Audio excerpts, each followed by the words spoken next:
found lying face down on a beach near the Turkish resort of Bodrum. He was one of at least a dozen Syrians who drowned crossing the Mediterranean trying to reach Greece.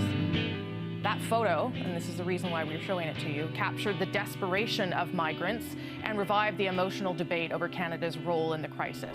Video footage posted on a social media site purports to show the aftermath of an attack on a refugee camp in Syria. Syrian army helicopters killed at least 20 people here on Wednesday, mostly women and children, in the first... and assess the problem and come up with a real plan. We've had a war in Syria for 3 years. We have had a refugee crisis for 2.5 years. We've been seeing pictures of dead Syrian children for way too long, and all of a sudden...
Of U.S. governors want to close the door to Syrian refugees in their states. I will not roll the dice and take the risk on allowing a few refugees in simply to expose Texans to that danger. The very old, women and children, I think that's a no-brainer.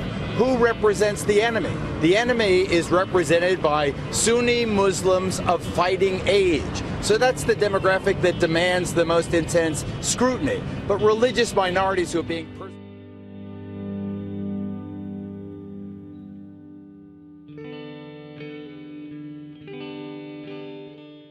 Syrian nationals are associated with terror groups such as ISIS, which is tragically ironic considering the fact that these innocent men, women, and children are fleeing their country in order to escape the atrocities brought on by ISIS in the civil war.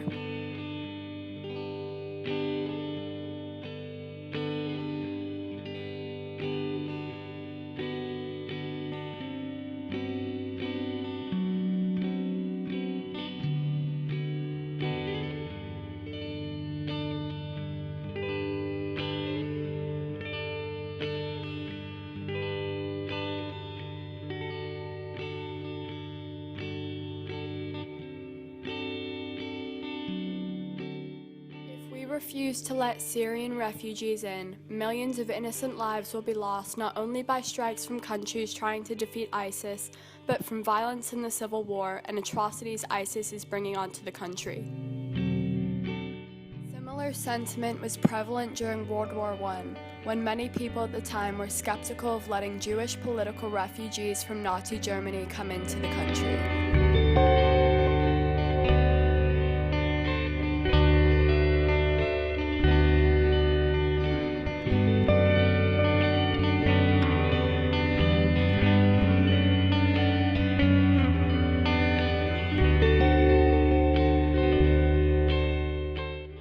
Supposed to be a country of prosperity and freedom and are viewed as a safe haven for people who have known nothing but violence their entire life.